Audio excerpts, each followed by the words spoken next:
I was 16 when my father's words carved themselves into my soul like broken glass. Figure it out yourself, Emily. I'm done. The smell of his cologne mixed with the mustiness of cardboard boxes filled our Detroit apartment as he packed the last of his belongings. My mother had been gone for 3 years. Cancer took her when I was 13, and now he was abandoning ship too. Hey lovely souls. At Family Life Tales we share stories about family that inspire, educate, and uplift you. If this resonates with you, please show your support by liking this video and subscribing. Also, take a moment to pause and let us know in the comments which country and state you're watching from. Now let's continue our story. But Dad, where am I supposed to go? My voice cracked like the paint peeling off our kitchen walls. The refrigerator hummed in the background, half empty and making that weird clicking sound it always made when the electricity bill was overdue. He didn't even look at me. Just kept folding his Detroit Lions jerseys into a suitcase I'd never seen before. Your Aunt Marie lives in Atlanta. Call her. He threw a crumpled $20 bill on the scratched wooden table. That should cover the bus ticket. $20? Dad, that's not even enough for... Don't start with me, Emily. His voice had that edge that used to terrify me when I was little. I got my own life to live now. Chanel's pregnant and we need to focus on our family. Chanel. His 22-year-old girlfriend who was only 6 years older than me. The woman who used to giggle when I called her Miss Chanel, and now wouldn't even acknowledge my existence.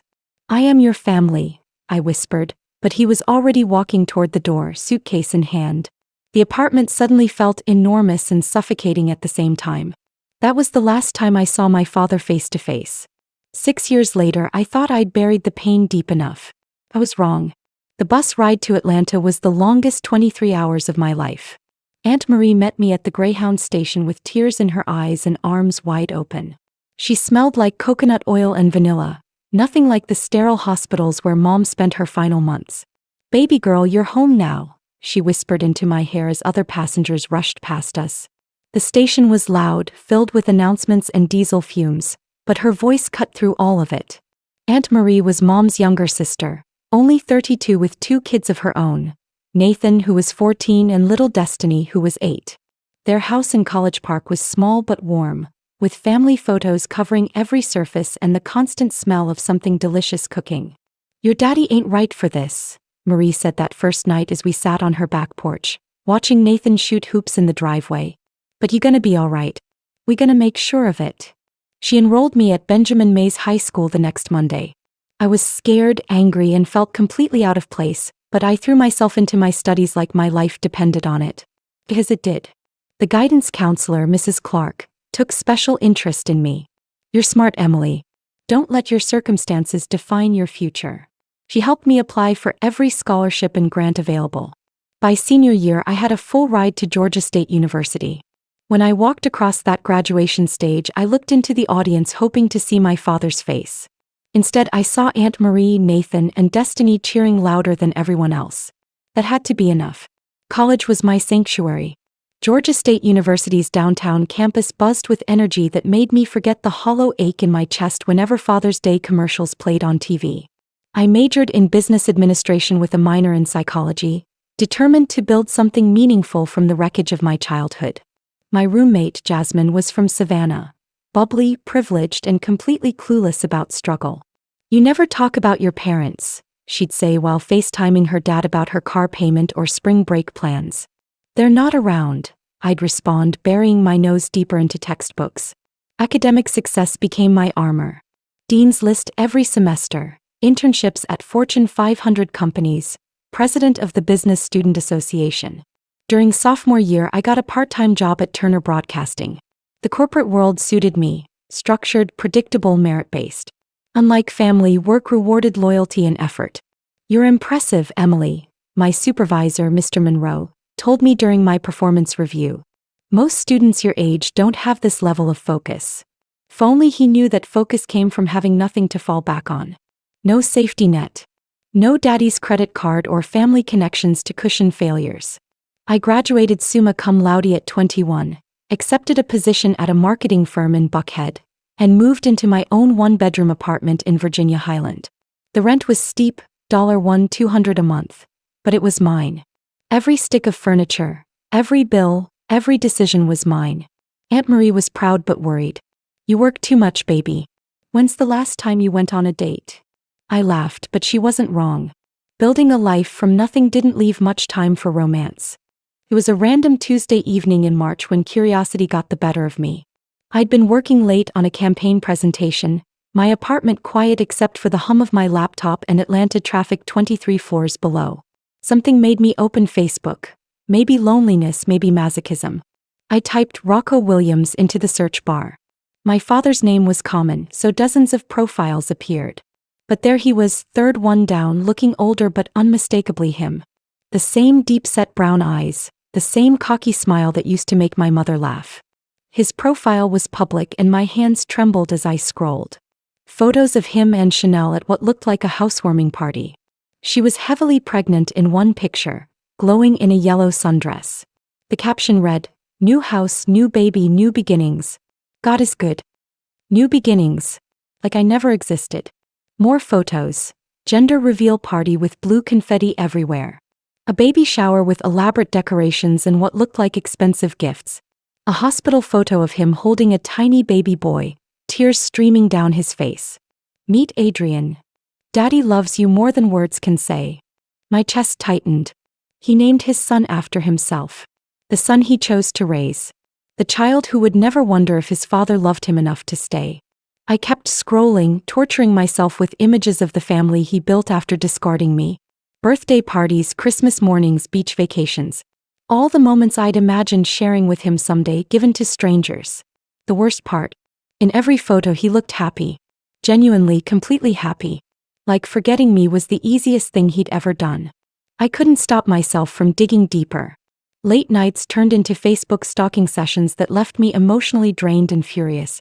Through mutual friends' posts and tagged photos, I pieced together their perfect little life in Birmingham, Alabama. They'd bought a house, a beautiful colonial with a wraparound porch and manicured lawn. The mortgage had to be substantial, but somehow they were managing it. Dad worked at an auto parts warehouse according to his employment information, and Chanel was listed as a full-time mommy and entrepreneur, with some kind of beauty supply business. The math didn't add up.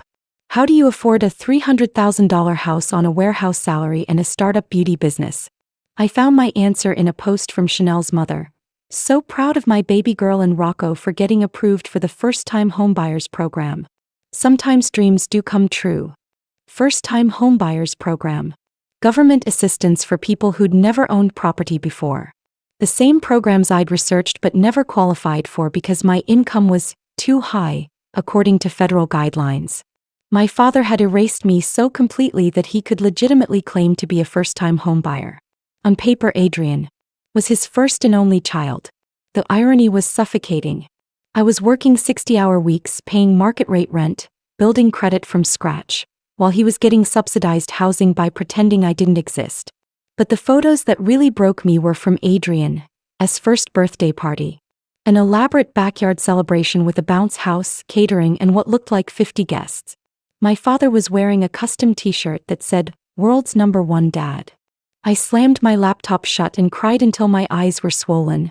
The message came at 3:17 a.m. on a Thursday night in June.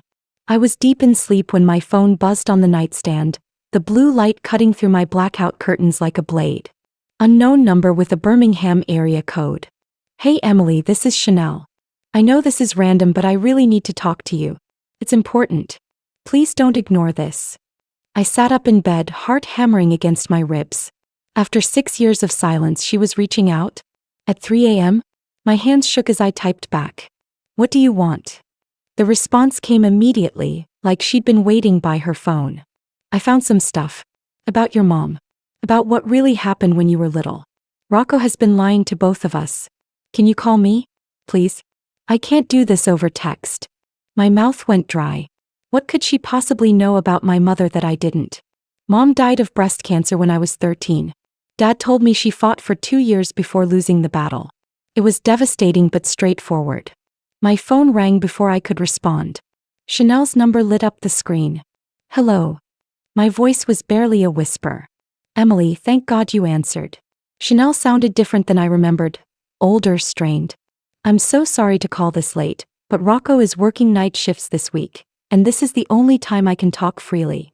What's this about, Chanel? I wasn't ready for small talk with my father's wife.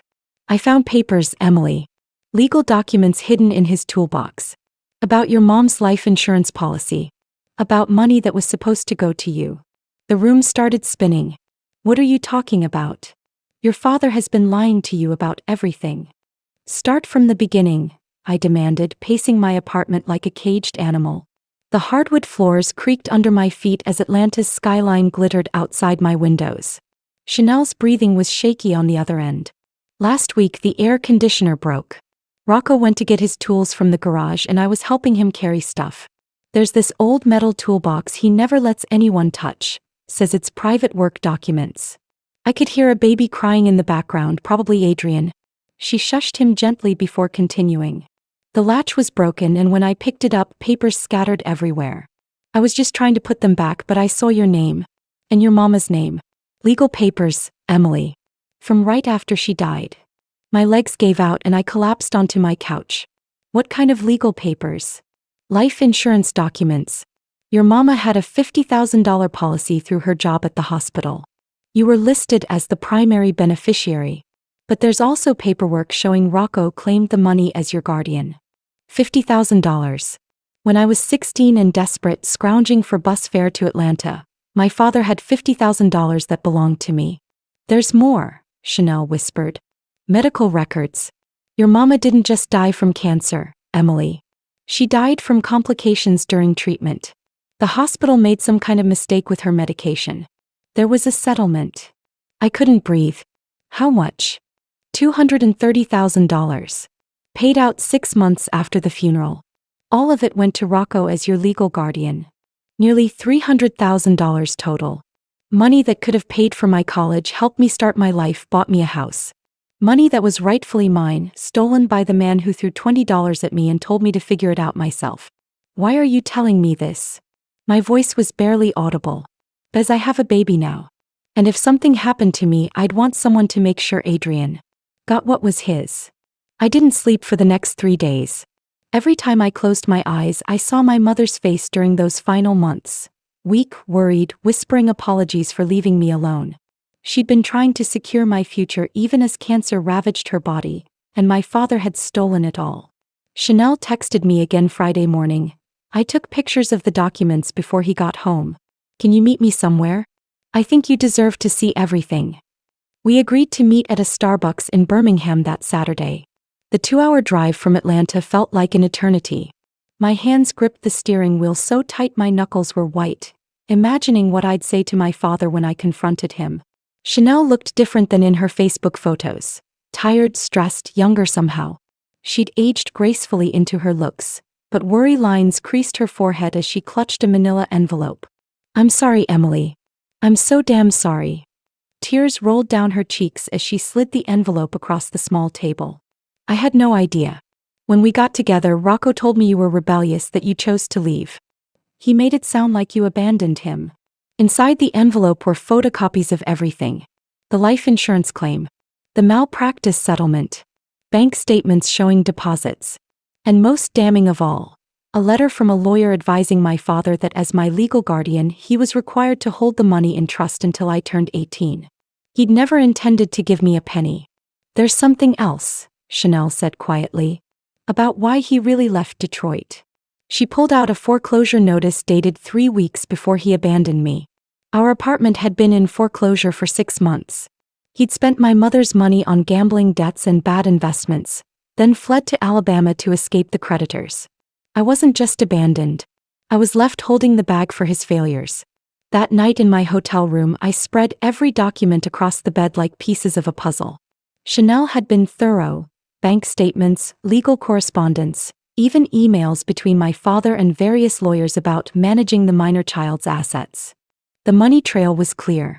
After Mom died, Dad received $50,000 from her life insurance in August. The hospital settlement of $230,000 came through in February the following year. By May, when he abandoned me, he'd blown through nearly $200,000. I found receipts tucked between legal papers. $15,000 at Motor City Casino, $30,000 to a bookie named Big Tony, $25,000 to some investment scheme that promised to double your money in 6 months. The rest had disappeared into living expenses for a lifestyle he couldn't afford. My phone rang around midnight. Chanel again. I can't stop thinking about this, she said. I keep imagining if someone did this to Adrian. I'd want to kill them. What do you think I should do? I asked, though I already knew the answer. I think you should take him to court. I think you should make him pay back every penny with interest. And Emily. Her voice hardened. I think you should destroy him the way he destroyed you. He was right. This wasn't just about money, it was about justice. About a 16-year-old girl who worked 3 jobs in high school while her father lived off her dead mother's money. About college loans I shouldn't have needed and years of struggle that could have been avoided. Will you testify? I asked. I'll do whatever you need. I have copies of everything hidden where he'll never find them. That man stole your childhood, Emily. It's time to take it back. I hung up and immediately called the best lawyer I could afford. Attorney Teresa Sherwood was recommended by a colleague at work. Sharp, ruthless, and specialized in family financial disputes. Her office in Buckhead screamed success. Glass walls, modern furniture, and a view that rivaled my apartments. This is a slam dunk case, she said after reviewing the documents. Breach of fiduciary duty, conversion, fraud. We're not just talking about the original amounts. With 6 years of interest and punitive damages, we're looking at close to $500,000. $500,000. The number made my head spin. What's the likelihood of actually collecting? I asked. Teresa smiled like a shark scenting blood. That's where it gets interesting. I ran a basic asset search on your father. The house in Birmingham is worth about $320,000 with roughly $280,000 still owed. But here's the kicker, it's in both their names. Meaning when we win, and we will win, we can force the sale of their home to satisfy the judgment. Community property laws in Alabama make Chanel liable for debts incurred during the marriage, even if she didn't know about them. The irony was delicious. Dad's new family would lose their dream home because of the money he stole from me. The same government programs that helped them buy it would be useless against a federal court judgment. How long will this take? I asked. 6 to 8 months if he settles quickly. Longer if he wants to fight it in court. Teresa leaned back in her chair. Most people in his position take the settlement once they realize how screwed they are. I thought about Adrian, innocent in all this. About Chanel, who'd done the right thing by telling me the truth. About 16-year-old me crying in that empty Detroit apartment. File the lawsuit, I said. And Teresa, I want him served at his job. In front of everyone. 3 weeks later, Chanel called me at work, laughing and crying simultaneously. Girl, you should have seen it. The process server walked right into the warehouse during shift change. Asked for Rocco Williams loud enough for everyone to hear. I'd specifically requested that the papers be served publicly. After years of hiding what he'd done, I wanted his coworkers to know the kind of man they worked alongside. How did he react? I asked, trying to keep my voice professional since I was at the office. He went white as a sheet. Started reading the papers right there on the floor, and his supervisor had to ask him twice if everything was okay. Then he just walked to his car and sat there for like 30 minutes. The lawsuit was straightforward but devastating. I was seeking $280,000 in original funds, $150,000 in lost investment opportunity, $75,000 in punitive damages, plus court costs and attorney fees. The document outlined every transaction, every lie, every betrayal in clinical legal language. What's he saying at home? I asked. He's been in the garage for 3 days drinking beer and making phone calls. I heard him tell someone he might need to declare bankruptcy. Chanel paused. Emily, I'm scared about what this means for me and the baby. I felt a pang of guilt, but then I remembered. This wasn't my fault. I didn't steal money from a grieving teenager. I didn't abandon my child with $20 and a bus ticket. I didn't lie for 6 years while building a life on blood money. You did the right thing, Chanel. Whatever happens next, remember that. That evening my phone rang. Dad's number flashed on the screen, the first time he'd called me in 6 years. I let it go to voicemail. I waited until I got home to listen to the message, pouring myself a glass of wine and settling onto my couch as if preparing for battle. His voice was exactly as I remembered, deep, authoritative, but now with an edge of desperation I'd never heard before. Emily, it's Rocco. I know you're upset and you got every right to be, but this lawsuit is gonna destroy my family. Chanel don't deserve this. My boy don't deserve this. The audacity was breathtaking. After 6 years of silence, his first words were about how my pursuit of justice would hurt his real family. Look, I made mistakes. I know I did. But that money helped me get my life together, helped me become the man I needed to be for my wife and son. You turned out fine anyway, got your education, got your career. You don't need this money like they do. I turned out fine. Like my success erased the trauma of abandonment. Like my achievements justified his theft.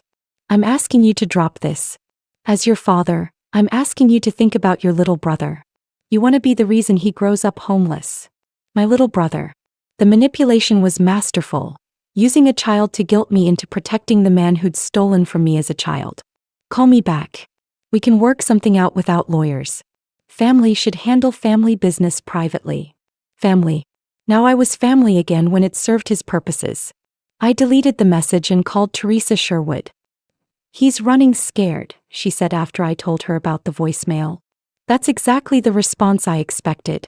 He's going to try every emotional manipulation in the book before he accepts reality. What reality is that? That his chickens have come home to roost and you're holding the receipt. 2 months later, Teresa called with an offer. His attorney wants to meet. They're proposing a settlement, $175,000 paid over 5 years, with the first $50,000 due within 60 days. It was less than half of what we were seeking, but Teresa explained the math. Litigation could drag on for 2 years. Court costs will mount. There's always the risk he declares bankruptcy and we get nothing. What's your recommendation? I asked. Personally, I think we can get more. His house has equity and he's clearly desperate. But it's your call. That evening, Chanel texted me, Rocco has been a wreck. Barely eating, snapping at everyone. The stress is killing him. Is there any way y'all can work this out? I stared at the message for a long time. Part of me wanted to see him suffer the way he'd made me suffer. But another part, the part that remembered loving him before he destroyed everything, felt tired of carrying so much anger. I called Teresa back.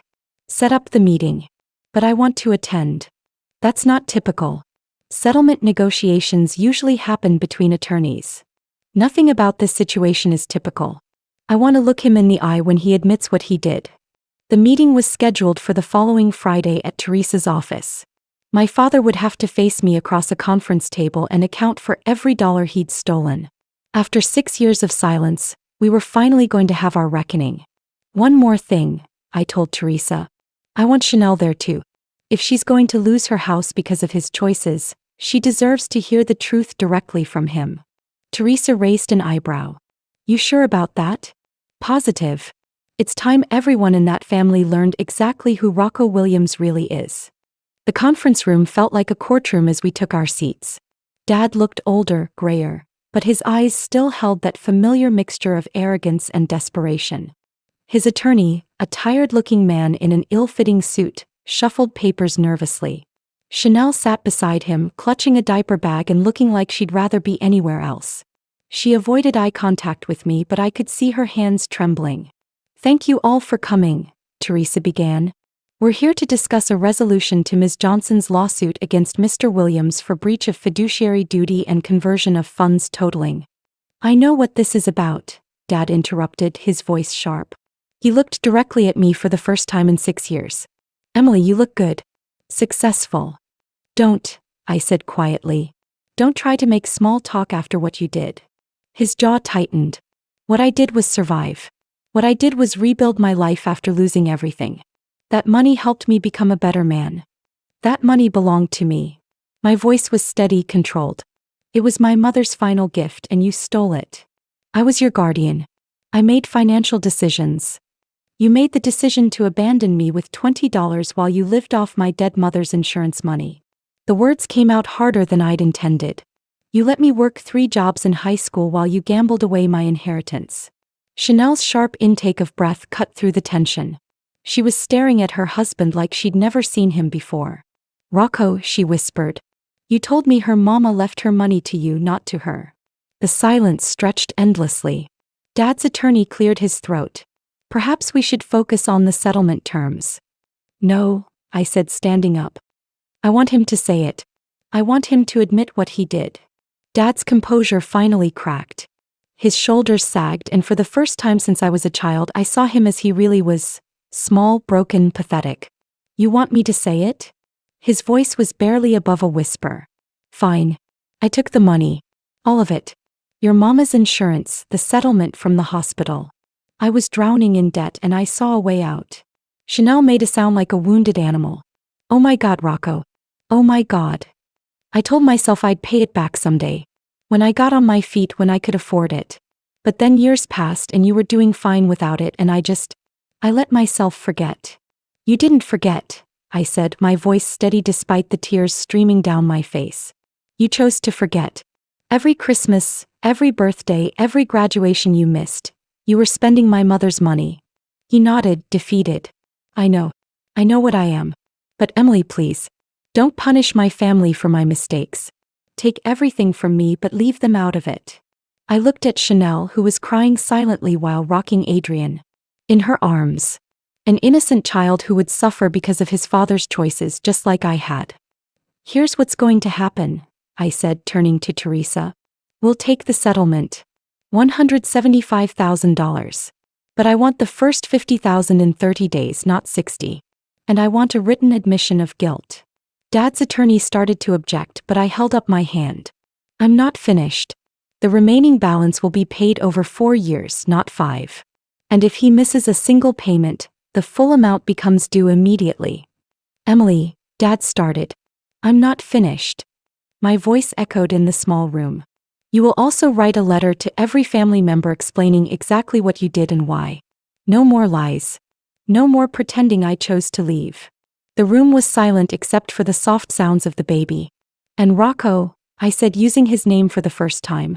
If you ever try to contact me again, if you ever show up at my job or my home, I will pursue the full lawsuit amount plus harassment charges. You're no longer my father. You are a stranger who owes me money. 6 years of anger, pain, and betrayal poured out in those words. When I finished, I felt empty but strangely free. Dad signed the agreement with shaking hands. As we prepared to leave, he looked up at me one last time. For what it's worth, I am proud of who you became. I met his eyes without flinching. I became who I am in spite of you, not because of you. Don't ever forget that. Walking out of that conference room, I finally understood what closure felt like. My father's debt would be paid, but more importantly, I had reclaimed my power. I was no longer the abandoned 16-year-old girl crying in an empty apartment. I was a woman who had built her own life, fought her own battles, and won. The little girl who needed her daddy's love was gone. In her place stood someone stronger. Someone who knew her worth wasn't determined